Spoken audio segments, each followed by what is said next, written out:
नमस्ते। आज के इस खास विश्लेषण में आपका स्वागत है। आज हम इतिहास के एक बेहद अहम पन्ने को पलटेंगे और जानेंगे कि कैसे डी डे का वो ऐतिहासिक आक्रमण असल में हथियारों से ज्यादा दो बिल्कुल अलग नेतृत्व शैलियों और रणनीतियों के टकराव से तय हुआ था। ये एक ऐसी बिसात थी जिसने दुनिया का नक्शा ही बदल कर रख दिया। अब जरा कल्पना कीजिए, क्या एक रबर की नकली सेना और एक तानाशाह की गहरी नींद पूरे द्वितीय विश्व युद्ध का रुख बदल सकती है?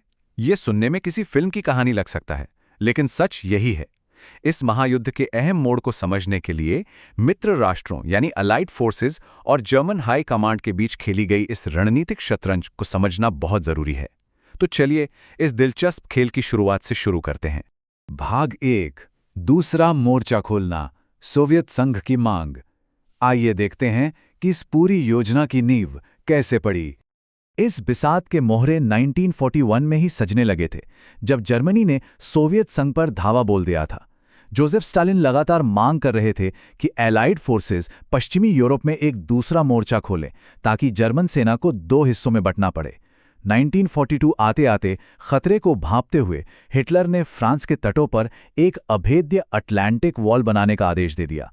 तुरंत फ्रांस पर हमला करने के बजाय एलाइड फोर्सेस ने पहले 1943 में उत्तरी अफ्रीका और इटली में जर्मनों को घेरा और फिर पूरे इंतजार और तैयारी के बाद 1944 में पश्चिमी फ्रांस पर उस महाआक्रमण की योजना को अंतिम रूप दिया गया। भाग 2, मित्र राष्ट्रों का महाधोखा, ऑपरेशन ओवरलॉर्ड। यह रणनीति का वह हिस्सा है जो वाकई में हैरान कर देने वाला है। अलाइड फोर्सेस अच्छी तरह जानती थीं कि ब्रिटेन से सबसे करीब और सबसे ज्यादा सुरक्षित फ्रांसीसी बंदरगाह पादकाले पर सीधे हमला करना खुदकुशी के बराबर होगा। इसलिए उन्होंने छिपकर नॉर्मंडी के तटों को चुना। लेकिन जर्मनों का ध्यान पादकाले पर ही बनाए रखने के लिए उन्होंने ऑपरेशन फॉर्टिट्यूड नाम का एक ऐसा महाधोखा रचा जो इतिहास में मिसाल बन गया। दक्षिण पूर्व इंग्लैंड में एक पूरी की पूरी नकली सेना खड़ी कर दी गई। सोचिए, रबर के हवा भरे हुए टैंक, लकड़ी के हवाई जहाज और फर्जी रेडियो संदेशों का जाल। और तो और, इस धोखे को बिल्कुल असली दिखाने के लिए उन्होंने अपने सबसे मशहूर जनरल जॉर्ज पैटन को भी वहां तैनात कर दिया।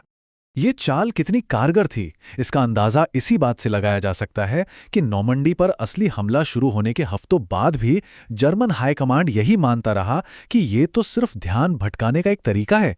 वे असली हमले का इंतजार करते रहे और उनकी सबसे बड़ी सेना कले में ही खड़ी की खड़ी रह गई। भाग 3, अटलांटिक वॉल की द्विधा, एक विभाजित रक्षा रणनीति। अब देखते हैं कि जर्मन खेमे के अंदर क्या चल रहा था। यहां हमें दोनों तरफ की लीडरशिप का सबसे बड़ा फर्क देखने को मिलता है।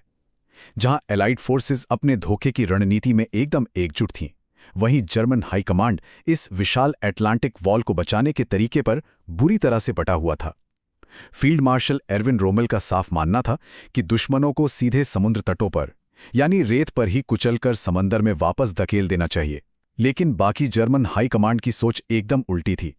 उनका तर्क था कि दुश्मनों को तट पर उतरने दिया जाए, उन्हें नौसेना की तोपों की रेंज से बाहर आने दिया जाए और फिर अंदरूनी इलाके में अपने खतरनाक पैंजर टैंकों से उन्हें घेर कर खत्म किया जाए।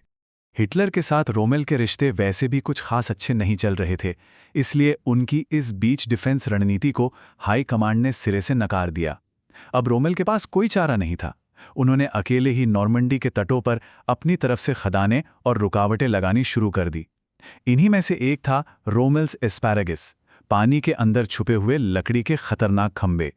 इनका मकसद ये था कि जब हाई टाइड के वक्त दुश्मन की नावें किनारे की तरफ बढ़ें तो वो इनसे टकराकर बुरी तरह तबाह हो जाएं।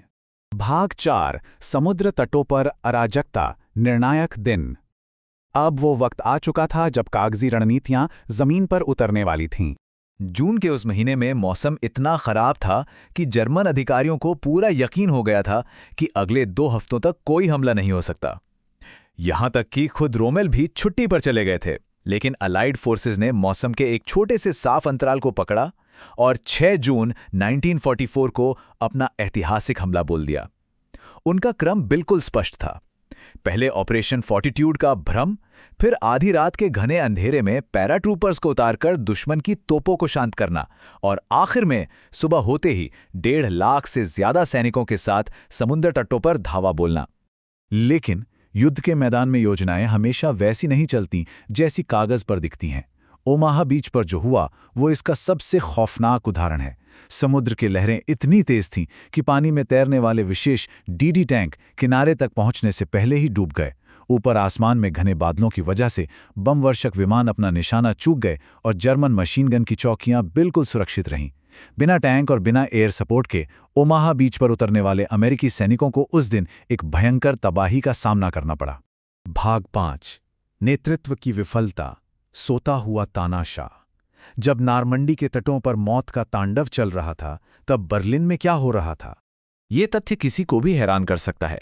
इतिहास के इतने बड़े और निर्णायक हमले के दौरान शुरुआती 4 घंटों तक हिटलर सोता रहा। और सबसे बड़ी त्रासदी ये थी कि जर्मनी के सबसे ताकतवर पैंजर टैंक डिवीजनों को आगे बढ़ने के लिए सीधे हिटलर के आदेश की जरूरत थी। सत्ता इतनी ज्यादा एक ही व्यक्ति के हाथ में केंद्रित थी कि किसी भी अधिकारी की हिम्मत नहीं हुई कि वो उसे जगा दे। एक तानाशाह के खौफ ने पूरे के पूरे जर्मन जवाबी हमले को 4 घंटे तक पंगु बनाकर रख दिया। अगर हम इस पूरी रणनीतिक बिसात को एक साथ देखें तो तस्वीर बिल्कुल साफ हो जाती है। एक तरफ एलाइड फोर्सेस थीं जिनकी रणनीति एकजुट थी और कमांड जमीनी हालात के हिसाब से खुद को ढालने में सक्षम थी। दूसरी तरफ जर्मन सेना थी जो आपस में बटी हुई थी और जिसका पूरा नियंत्रण एक तानाशाह की जिद और नींद पर टिका था। नतीजा, जब तक हिटलर सोकर उठा और उसने टैंकों को आदेश दिया, तब तक बहुत देर हो चुकी थी।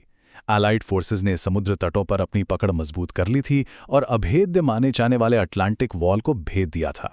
तो अंत में यह पूरा विश्लेषण एक बहुत ही गहरा सवाल छोड़ जाता है। जरा सोचिए, क्या होता अगर जर्मन हाई कमांड एक सोते हुए तानाशाह के खौफ से बंधा नहीं होता? अगर रोमेल को अपनी रणनीति लागू करने की आज़ादी होती तो क्या अटलांटिक वॉल टिक पाती? ये हमें सोचने पर मजबूर करता है कि कैसे एक कठोर और सत्ता के केंद्रीकरण वाले नेतृत्व ढांचे ने खुद ही अपनी हार की पटकथा लिख दी थी। ये विश्लेषण हमें याद दिलाता है कि बड़े युद्ध केवल ताकत से नहीं बल्कि सही समय पर सही फैसले लेने की आज़ादी से जीते जाते हैं। आज के इस विश्लेषण में हमारे साथ जुड़ने के लिए धन्यवाद।